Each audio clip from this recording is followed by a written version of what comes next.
name is Esther. I'm the medical advocate here at BINA, a nonprofit based in Brooklyn, which helps patients with stroke and brain injury. And I'd like to talk about our approach to coma recovery. We're big supporters of Curing Coma and honored to be part of this day. When patients call us, the first thing we do is offer them support. They're in for a long journey often, and every brain injury is unique. We like when they call us really early on because we've learned over the years that the most important element that is to find out where they are first and make sure they're in the right place. There are neurocritical care units run by neurointensivists that are really designed to look for the complications of brain injury, to do ICP monitoring, EEG capabilities, neurosurgical, all the different areas of that specialty. Just like there are cardiac ICUs for cardiac patients, we want our neuro patients to be in hospitals that have neuro ICU. So this is something that we try to work on initially to get the patients transferred, if possible, to a neuro ICU. That's really important.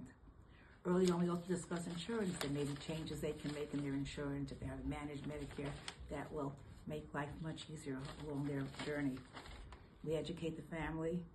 We tell them get a point person to talk to the staff. That's going to be important.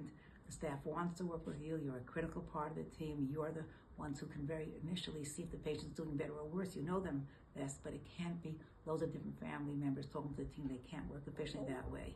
There should be a way of communicating between family members. We talk to them about stimulating, asking the team, providing them what are safe ways to stimulate, what can the patient tolerate, the role of music, the role of familiar smells and familiar people. Talk about asking about stimulants. Some places will give that earlier on.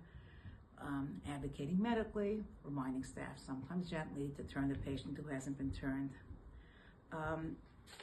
We also talk about the next stage. After the patient's out of the hospital, they're going to be going, hopefully, to an acute care facility, but they're not always ready for it. So many of our patients will first go to a long-term acute care facility.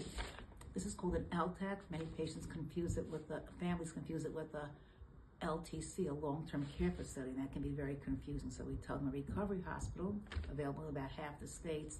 An LTAC can be a very good place to buy time if the patient's taking time to emerge from the coma. We already have educated on different stages of coma recovery, coma to minimally conscious to vegetative, and all along that spectrum. So when patients are in recovery hospitals, if they go there, that will often buy the necessary time to emerge to the next phase. Some patients are already directly to go into an acute rehab if they can participate fully, if they've done really well. And for other patients, they're after the recovery hospital, or really after hospital, say they're ready for a program that deals with patients who are still not fully emergent. These are called disorders of consciousness programs. There aren't that many in the country, but they are really where we want to see our patients at who are still in the coma spectrum, because they work with them, they know how to encourage communication, they deal with the challenges such as spasticity that many patients develop, and this is really where we want our patients to go who have not yet emerged. After their rehab, whether it's been an acute care facility or in a DLC program, there are TBI, traumatic brain injury, extended programs that exist, not that many around the country. And then there are others that might be skilled nursing facilities that have a subacute section that works on therapy, and some patients opt to go home, and we try to support our families throughout the course, though that each patient's course will be different, unpredictable, there'll be ups and downs. And we try to be there for them, and we're very grateful to Curing Coma for the wonderful initiative and for this very special day.